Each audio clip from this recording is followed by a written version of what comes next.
حضرت عبداللہ بن عباس رضی اللہ تعالی عنہ فرماتے ہیں جب تم اپنے ساتھی کے عیب ذکر کرنے کا ارادہ کرو تو اس وقت اپنے عیبوں کو یاد کر لیا کرو. جب کسی کے عیب کا ذکر کر رہے ہو نا سب سے پہلے اپنے گریبان میں بھی جھانک لیا کرو, میرے اندر بھی عیب ہے.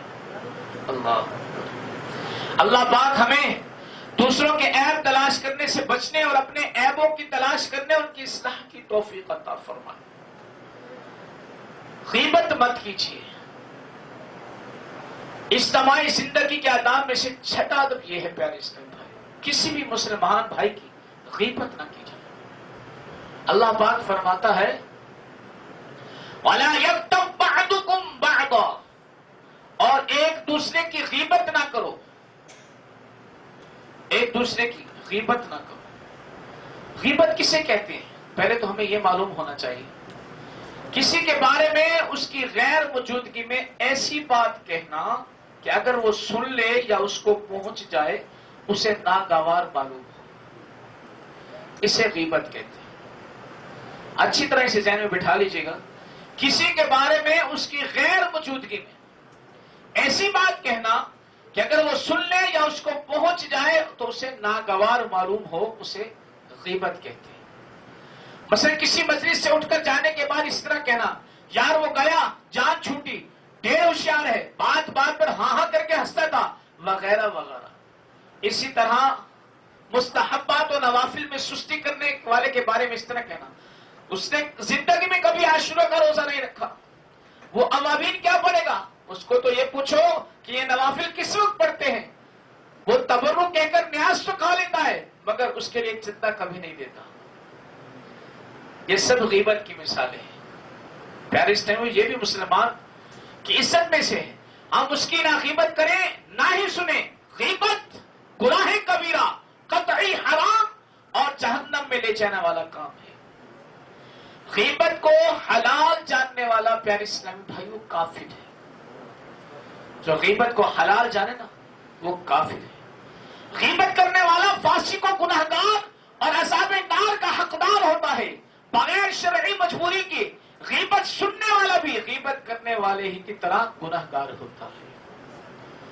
فرمان آخری نبی رسول ہاشمی صلی اللہ تعالی وسلم, کیا تم جانتے ہو غیبت کیا چیز ہے؟ صحابہ کرام رضی اللہ عنہم نے عرض کی اللہ ورسولہ اعلم, یعنی اللہ پاک اور اس کا رسول صلی اللہ علیہ وسلم بہتر جانتے ہیں.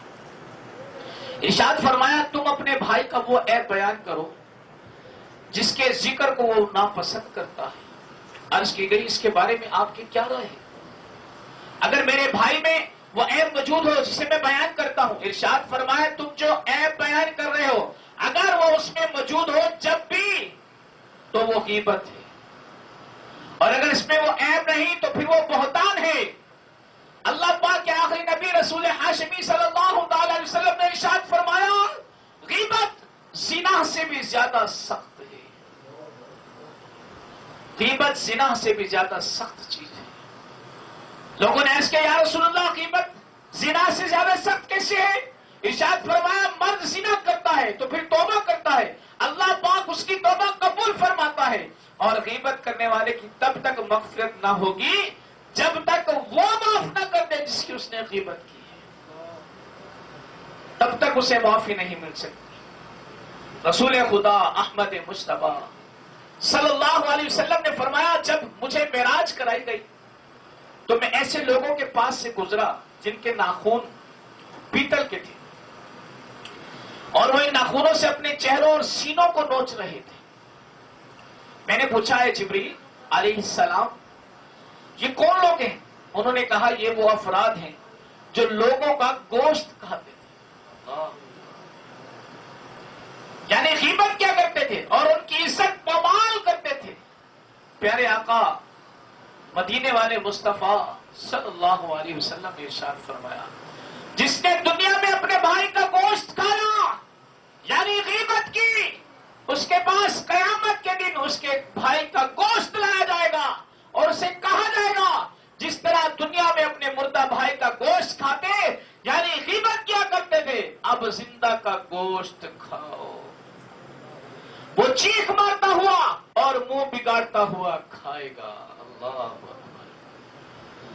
پیارے اسلامی بھائیوں، میٹھے اور پیارے اسلامی بھائیوں، غیبت، بدگمانی، تجسس اور مسلمانوں کی دل آزاری وغیرہ بہت سارے گناہوں کے متعلق تفصیلی معلومات کے لیے شیخ طریقت امیر اہل سنت دامت برکاتہم العالیہ کی کتاب غیبت کی تباہ کاریاں، جس میں آپ جان سکیں گے غیبت کے 1800 سے زائد مثالیں، غیبت کرنے والے سے پیچھا چھڑانے کا طریقہ، غیبت کی جائز صورتیں، غیبت سے بچنے کا انوکھا طریقہ، غیبت کے بارے میں سوال و جواب، اور اس کے علاوہ غیبت کے بارے میں کافی معلومات، اور رسالہ احترام مسلم پڑھ لیجیے.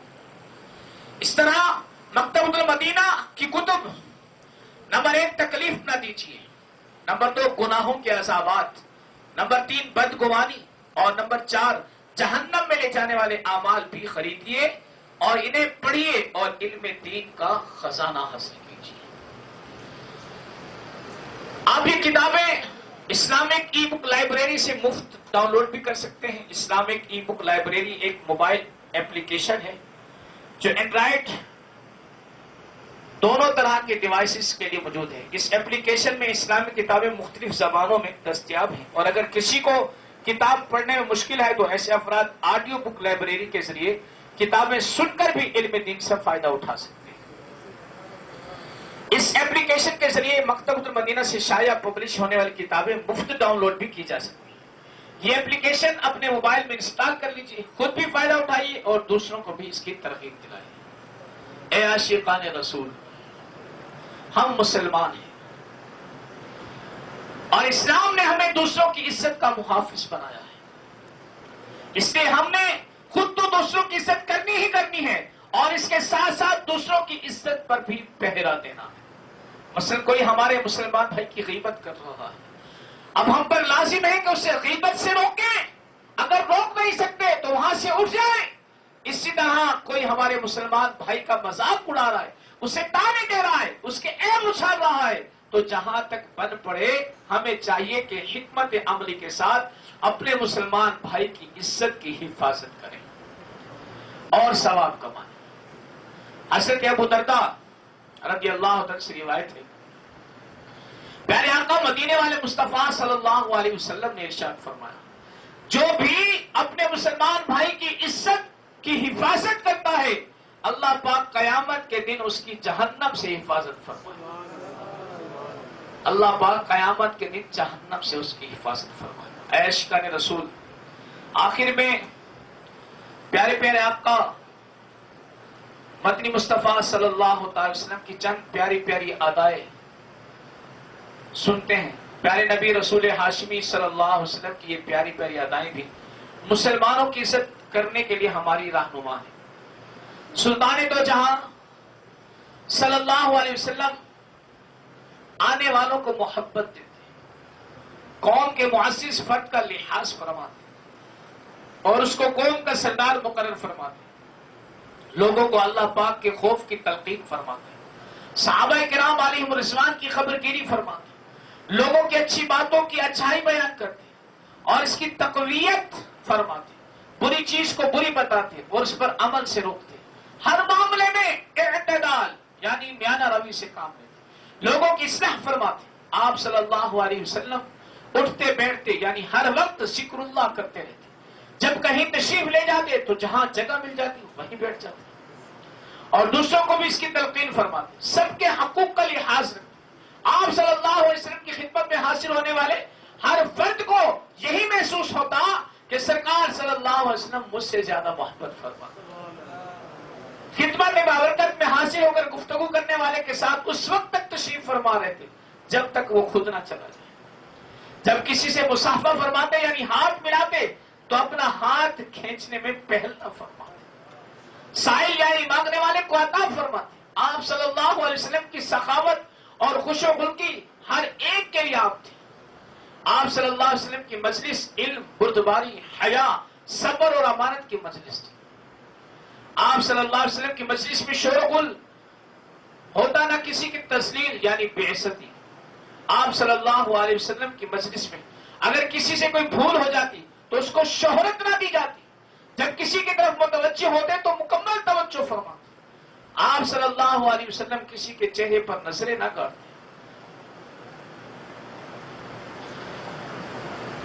پیارے سی بھائیو، با اخلاق اور با کردار، نیک اور اچھا مسلمان بننے کے لیے عاشقان رسول کی دینی تحریک دعوت اسلامی کے دینی ماحول سے وابستہ ہو جائے گی. ذیلی حلقے کے 12 دینی کاموں میں خوب بڑھ چڑھ کر حصہ لیجیے. انشاءاللہ الکریم زندگی میں بہار آئے گی.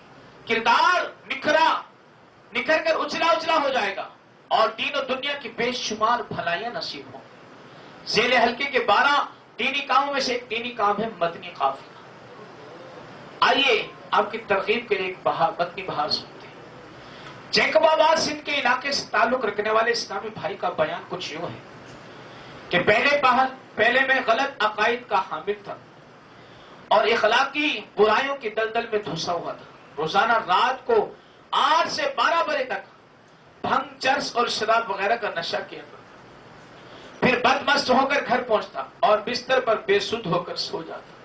میری ماں میری حالت دیکھ کر روتی رہتی اور مجھے سمجھاتی، لیکن مجھ پر ذرا بھی اثر نہ ہوتا. پھر غالباً 2010 میں ہمارے علاقے میں سیلاب آیا تو ہم نے ایک محفوظ مقام پر پناہ لی. وہاں میں شدید بیمار ہو گیا. میری خوش نصیبی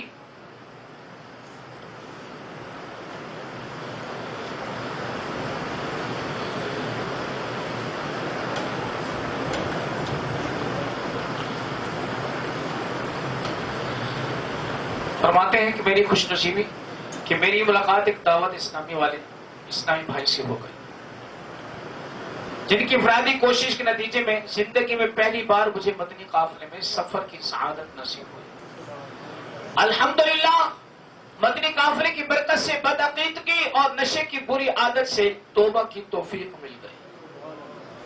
اس وقت بیان کرتے وقت میں جامعۃ المدینہ میں درجہ ثانیہ یعنی دوسرے سال کا طالب علم ہوں.